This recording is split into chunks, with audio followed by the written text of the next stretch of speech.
यह कहानी रेगिस्तान के बीचों बीच ऊंची चट्टानों के पास शुरू होती है, जहां हमें फॉरडोंडिस लूसी ऑलिव नाम की एक लड़की और उसके साथ ही बेन मंड को दिखाया जाता है, जो चट्टानों पर चढ़ने की कोशिश कर रहे हैं। ये चट्टानें बहुत खतरनाक हैं, लेकिन उन्हें हर कीमत पर ऊपर चढ़ना है। यहाँ से कहानी बेहतर घंटों के लिए आगे बढ़ती है, जहाँ हमें लूसी को एंड डेविड आउंट के साथ कार में दिखाया जाता है। डेविड पेशे से एक वकील है, दोनों एक अरब देश घूमने आए हैं और जल्द ही उनकी शादी होने वाली है। रात में जब वे एक रेस्टोरेंट में होते हैं तो अबेंटस नाम का एक लड़का लूसी के लिए एक डिश भेजता है, लेकिन बिना भुगतान किए चला जाता है। लूसी इस पर ज्यादा ध्यान नहीं देती। अगली सुबह जब लूसी और डेविड को एक यात्रा के लिए निकलना होता है तो डेविड को अपनी कंपनी से एक कॉल आता है। उसे बताया जाता है कि उसे एक बहुत ही महत्वपूर्ण मीटिंग में शामिल होना है। डेविड लूसी से कहता है कि वह यात्रा पर नहीं जा सकता, उसे अकेले जाना होगा। लूसी गुस्सा हो जाती है और वहाँ से चली जाती है, क्योंकि डेविड उसे कभी पूरा समय नहीं देता। जब वह उस जगह पहुँचती है जहाँ से कार को यात्रा के लिए निकलना था, तो वह फिर से बेन को वहाँ देखती है। वही लड़का जिसने रात में उसके लिए एक डिश भेजी थी, वह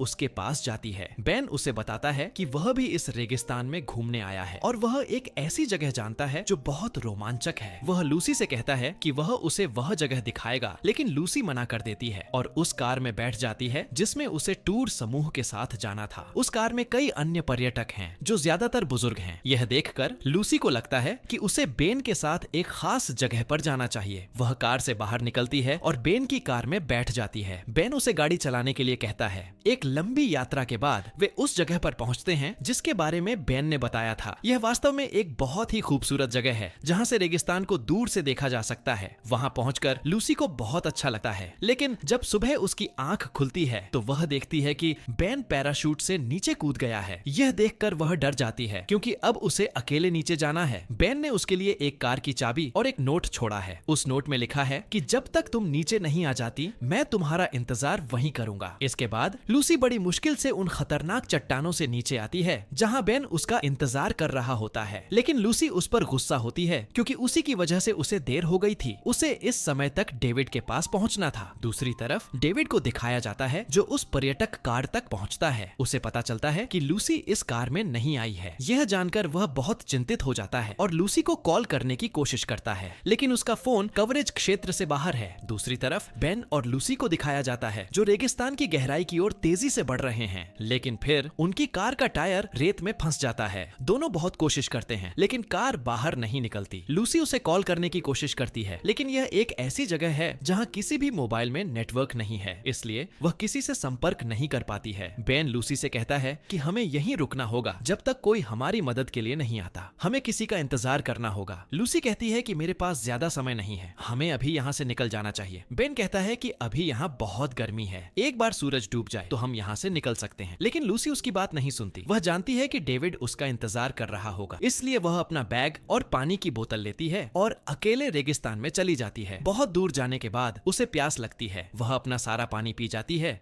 और अब उसके पास वापस लौटने के अलावा कोई और रास्ता नहीं है, इसलिए वह जल्दी से बेन के पास लौट आती है। वापस लौटने के बाद उसे बहुत प्यास लगती है, इसलिए वह बेन की बोतल से पानी पीने लगती है। बेन उसे बताता है कि हम यहाँ फंस गए हैं, हमें पानी बहुत सावधानी से खर्च करना होगा। वह उसे एक नक्शा दिखाता है और कहता है कि यहाँ से लगभग 12 मील की दूरी पर एक जगह है, ओपन डेजर्ट पैराडाइज, जहाँ बहुत सारे पर्यटक घूमने आते हैं। एक बार हम वहाँ पहुँच गए तो आसानी से अपने होटल लौट सकते हैं। अब सूरज डूबने के बाद लूसी और बेन वहाँ से निकलने की तैयारी करते हैं, लेकिन जाने से पहले लूसी वहाँ एक नक्शा छोड़ देती है, ताकि अगर कोई यहाँ आता है तो उन्हें पता चल सके कि वे किस दिशा में गए हैं। दूसरी तरफ डेविड को एक पुलिस वाले के पास जाते हुए दिखाया जाता है और वह उसे बताता है कि उसकी मंगेतर, जिसका नाम लूसी है, लापता है। पुलिस वाला कहता है कि हम उसे जल्द ही ढूंढ लेंगे। डेविड पुलिस वाले को रिश्वत देने की कोशिश भी करता है, लेकिन पुलिस वाला पैसा लेने से मना कर देता है, क्योंकि वह एक ईमानदार अधिकारी है। दूसरी तरफ लूसी और बेन को दिखाया जाता है जो लगातार आगे बढ़ रहे हैं।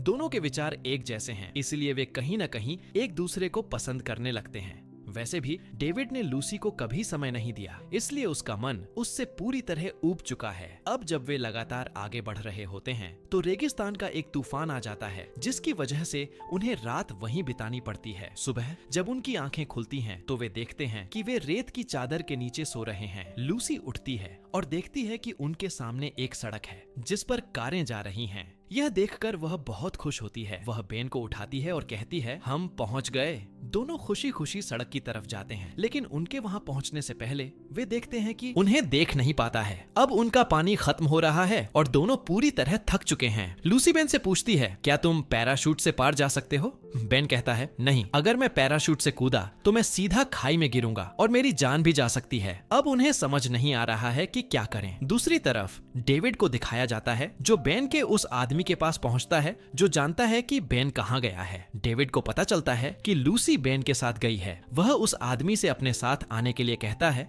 लेकिन वह आदमी खुद नहीं जाता, बल्कि अपने 2 आदमियों को भेजता है ताकि वे दोनों उस जगह पहुंच सकें जहां बेन और लूसी गए हैं। वहां लूसी और बेन को दिखाया जाता है, जो अब गहरी और चौड़ी खाई के किनारे किनारे चलना शुरू कर देते हैं, इस उम्मीद में कि खाई कहीं खत्म हो जाए ताकि वे पार कर सकें। लेकिन कई कोस चलने के बाद भी खाई खत्म नहीं होती। दोनों बहुत थक चुके हैं, उनका खाना और पानी खत्म हो चुका है। वे थोड़ी देर आराम करने के लिए एक बड़ी चट्टान के नीचे सो जाते हैं। जब उनकी आंखें खुलती हैं, तो बेन तय करता है कि वह पैराशूट से खाई को पार करने की कोशिश करेगा, लेकिन लूसी उसे ऐसा करने से मना करती है, क्योंकि वह जानती है कि ऐसा करना घातक साबित हो सकता है। लूसी कहती है, क्यों ना हम इन चट्टानों से नीचे उतरकर खाई में उतरें और फिर दूसरी तरफ चढ़कर पार करने की कोशिश करें। दोनों इस योजना पर सहमत होते हैं और चट्टानों पर चढ़ना शुरू कर देते हैं। यह वही जगह है जहां कहानी की शुरुआत हुई थी। जब दोनों चट्टानों पर होते हैं तो लूसी का पैर फिसल जाता है और वह चट्टान से लटक जाती है। बेन उसकी मदद के लिए ऊपर चढ़ता है, लेकिन कोशिश करते समय खुद नीचे गिर जाता है। लूसी भी नीचे गिर जाती है। थोड़ी देर बाद जब लूसी को होश आता है तो वह देखती है कि बेन बुरी तरह घायल है, वह अब चल भी नहीं सकता। दूसरी तरफ डेविड को दिखाया जाता है, जो अपने दोनों आदमियों के साथ उस जगह पहुंचता है जहां लूसी और बेन की कार खड़ी है। वहां उसे लूसी का कैमरा मिलता है, वही जिसे वह वहां भूल गई थी। जब डेविड कैमरा ऑन करता है तो उसमें लूसी और बेन की एक वीडियो रिकॉर्डिंग होती है, जिसमें दोनों बहुत खुश दिख रहे होते हैं। यह देखकर डेविड को लगता है कि लूसी ने उसे धोखा दिया है और वह बेन के साथ खुश है, इसलिए वह उन्हें ढूंढना बंद कर देता है। उसी समय लूसी और बेन पूरी तरह से निराश हो चुके हैं। दरअसल वे खाई तक नहीं पहुंच पाए। जैसे ही वे थोड़ा नीचे उतरे, उनका पैर फिसल गया, यानी वे फिर से वहीं फंस गए हैं। अब लूसी तय करती है कि वह खुद पैराशूट से खाई को पार करने की कोशिश करेगी। काफी कोशिशों के बाद उसका पैराशूट उड़ना शुरू हो जाता है और जैसे ही वह खाई को पार करने वाली होती है, हवा की दिशा अचानक बदल जाती है। उसका पैराशूट खाई के नीचे चला जाता है और जैसे ही वह वहां पहुंचती है, लूसी बेहोश हो जाती है। जब लूसी को होश आता है तो वह देखती है उसके सामने खड़ा है। वह उसका पीछा करती है और एक जनजाति ट्राइब तक पहुंचती है, जहां बहुत सारे लोग हैं। जैसे है वह बहुत थक जाने के कारण वहीं गिर जाती है। वह जनजाति के लोगों को बताती है कि उसका साथी ऊपर है। जनजाति के लोग बेन को बचा लेते हैं और उसे अपने साथ ले जाते हैं। रात में बेन को होश आता है और उसे एहसास होता है कि वह सुरक्षित है। दूसरी तरफ डेविड के 2 साथी, जिन्हें उसने बेन और लूसी को खोजने के लिए भेजा था, अब कार से उसी जगह पहुंचते हैं। वे लूसी और बेन को अपनी कार में बिठा लेते हैं, लेकिन डेविड वहां नहीं है। दरअसल इन दोनों आदमियों ने डेविड को पीछे बांध रखा है। इसके बाद वे बेन और लूसी से पूछते हैं कि उन्हें कहां छोड़ना चाहिए। बेन कहता है, हमारी कार रेगिस्तान के बीच में फंसी हुई है, आप हमें वहीं छोड़ दें। इसके बाद वे दोनों उन्हें उनकी कार तक ले जाते हैं, लेकिन जैसे ही वे वहां पहुंचते हैं, कुछ खतरनाक व्यापारी बिजनेसमैन वहां आ जाते हैं, जो वास्तव में अपराधी क्रिमिनल्स हैं और इंसानों की खरीद फरोख्त, sale the purchases of humans, करते हैं। दरअसल डेविड के साथ आए ये दोनों आदमी भी वही लोग हैं जो इंसानों को बेचते हैं। डेविड उनकी कार के पीछे बंधा हुआ है। अब जो व्यापारी वहां पहुंचते हैं, वे डेविड और बेन को 2000 में खरीद लेते हैं। अब लूसी की बारी है, लेकिन व्यापारी लूसी को लेकर आपस में लड़ने लगते हैं। थोड़ी देर में गोलियां चलना शुरू हो जाती हैं और सभी एक दूसरे को मार डालते हैं। यहाँ अभी भी एक व्यापारी बचा हुआ है, वह लूसी को अपने साथ ले जाने वाला होता है। तभी बेन मौके का फायदा उठाकर उसे गोली मार देता है। डेविड के साथ आए 2 आदमियों में से एक मारा जाता है और दूसरा कार लेकर भाग जाता है। अब केवल एक ही कार बची है, जो बेन की कार है। डेविड उस कार को रेत से निकालने की कोशिश करता है। वह रेत हटाने लगता है, लेकिन लूसी कहती है, कोई फायदा नहीं, यह कार यहाँ से नहीं निकल सकती। बेन, जो अब अपनी आखिरी सांसें ले रहा है और बुरी तरह घायल है, लूसी से कहता है, अगर तुम कार के टायर की हवा निकाल दो तो यह कार अपने आप बाहर आ जाएगी। यह सुनकर लूसी चौंक जाती है। वह कहती है, तुमने यह पहले क्यों नहीं किया? बेन मुस्कुराते हुए कहता है, जब मैंने तुम्हें पहली बार रेस्टोरेंट में देखा था तो मुझे तुमसे पहली नजर में प्यार हो गया था। इसीलिए मैंने तुम्हें अपने साथ आने के लिए कहा था। तुम मुझे बहुत अच्छी लगी और मैं तुम्हारे साथ कुछ और समय बिताना चाहता था। इसीलिए मैंने तुम्हें यह कभी नहीं बताया। मैं इस पूरे इस रेगिस्तान को बहुत अच्छे से जानता हूँ। मैं यहाँ की हर सड़क से वाकिफ हूँ, लेकिन शायद तुम्हारी संगति मेरे लिए